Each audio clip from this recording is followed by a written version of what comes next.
Itu tidak menjadi alasan kami bermain dengan ban dan bermain pantang menyerah. Friends in the same region, I mean in the Southeast Asia, I myself, I'm so proud, to have Indonesia.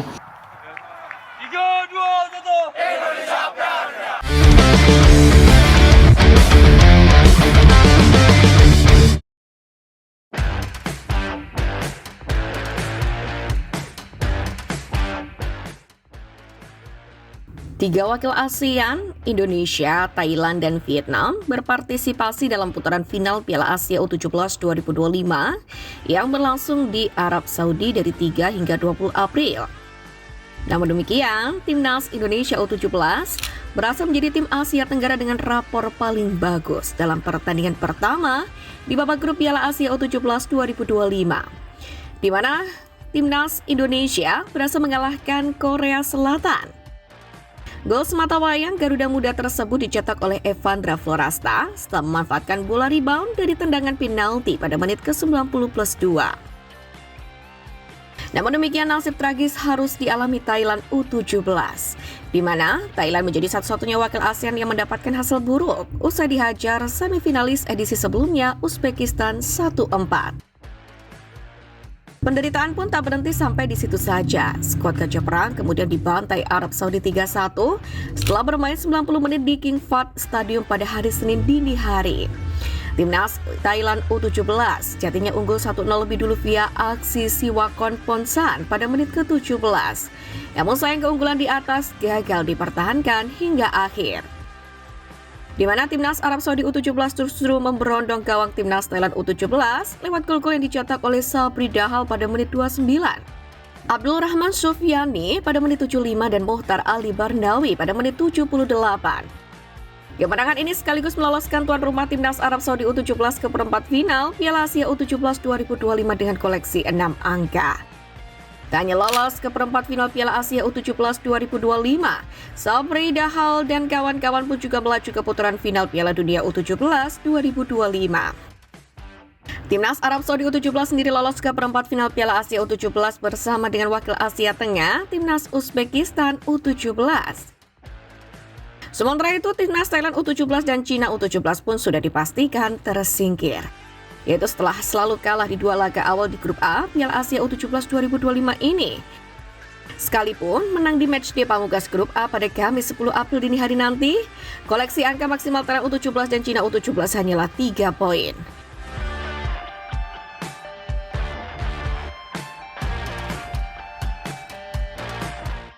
Mendapati timnya kalah, pelatih Thailand Jaded Milrap pun justru salahkan kondisi cuaca Arab Saudi. Dalam hal ini, Jaded Milrap menyinggung stamina para pemainnya yang menurun drastis karena cuaca dingin. Ia selaku pelatih Thailand pun juga mengaku timnya sebenarnya sudah berusaha keras dalam pertandingan melawan Arab Saudi. Menurutnya, Thailand punya banyak peluang untuk mencetak gol, namun sayang gagal dikonversi pemainnya. Sementara itu, kelemahan ada di sisi bek sayap yang menurutnya sedikit lambat dalam mengantisipasi serangan dari Arab Saudi. Saya ingin meminta maaf kepada para penggemar sepak bola Thailand karena belum bisa meraih kemenangan. Namun semua orang berjuang dengan sepenuh hati. Kami tahu di mana kami harus meningkatkan diri dan akan kembali dan mengubah keadaan menjadi lebih baik di masa mendatang. Demikianlah penjelasan sang pelatih.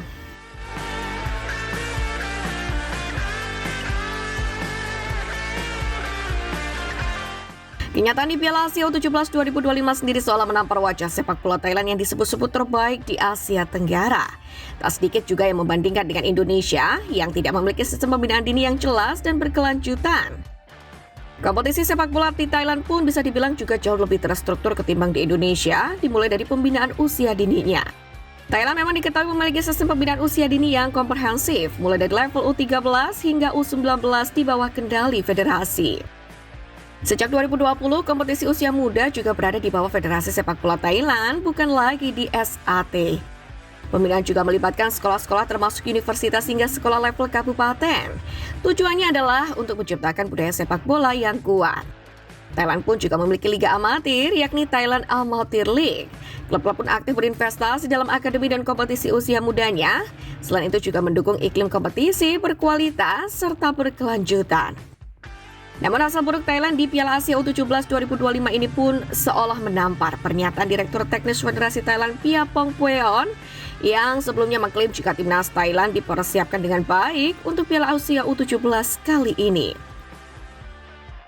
Ia kemudian mengkritisi gaya bermain yang diterapkan pelatih Jaded Milrap yang dinilainya tak sesuai dengan latihan. Kritik itu pun disampaikan pihak federasi ke pelatih tepat setelah Thailand dibantai Uzbekistan.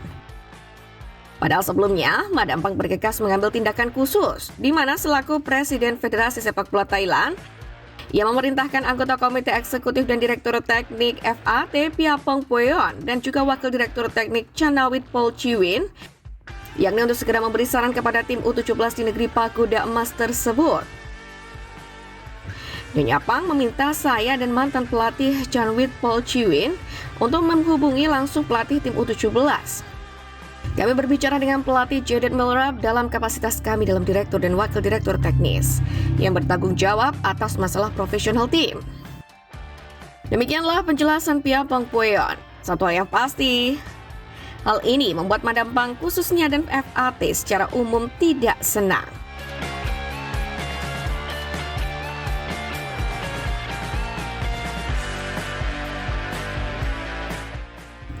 Sekali lagi, Piala Asia U17 memberikan secerca harapan bahwa masa depan timnas Indonesia bisa dibilang cerah di tengah banyaknya pekerjaan rumah yang harus diselesaikan oleh federasi.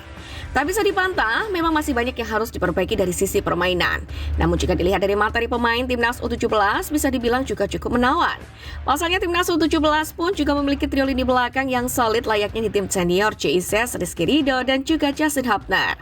Seperti yang kita ketahui, kerjasama Izzes, Ridho, dan Hubner di lini belakang skuad Garuda membuat netizen banyak memberikan apresiasi. Pasalnya ketika mereka tampil bareng, skuad Garuda memperlihatkan pertahanan yang solid. Kekuatan trio ini pun bak menular ke timnas U17. Pasalnya 3 bek yang dilatih oleh Nova Arianto juga tampil solid ketika laga perdana Piala Asia U17 2025 kemarin. Di mana secara mengejutkan timnas U17 menang atas Korea Selatan pada Jumat dengan skor 1-0. Dalam hal ini trio bek yang dimaksud adalah Muhammad Al-Ghazani, Iputu Apriawan, dan Matthew Baker. Dalam hal ini, Muhammad Al-Ghazani mencatatkan statistik memenangkan 4 tackle. Ia juga membuat 10 clearance yang digabungkan 5 intercept bola. Kemudian Iputu Apriawan yang sekaligus menjabat sebagai kapten juga menunjukkan performa yang solid. Pemain muda Bali United itu mencatatkan 9 clearance dengan 2 intercept. Adapun Matthew Baker tak kalah solid dari 2 tandemnya di lini belakang Garuda Asia. Matthew Baker membuat 1 tackle, kemudian 9 clearance dan 2 intercept. Secara keseluruhan, keberhasilan timnas Indonesia U17 menang atas Korea Selatan pun juga menjadi sejarah. Ini untuk pertama kalinya mereka bisa mengalahkan tim Taekwondo Warriors Junior. Kemenangan di laga perdana ini pun memang layak untuk diapresiasi. Juga diharapkan mampu menjadi lecutan untuk menghadapi laga kedua melawan Yaman. Jelang menghadapi laga penentu ini, pelatih timnas U17 Nova Arianto pun memberikan pesan penting kepada pasukannya. Dia meminta armadanya untuk fokus sepanjang pertandingan. Nova Arianto tak menginginkan armadanya terlena dengan kemenangan atas Korea Selatan. Ya, saya sangat bisa memahaminya, ada ekspektasi tinggi. Tetapi saya meminta pemain tidak terbuai dengan itu semua. Saya juga meminta pemain tidak lihat media sosial agar tidak terlena. Saya minta mereka tetap fokus. Demikianlah kata Nova Arianto.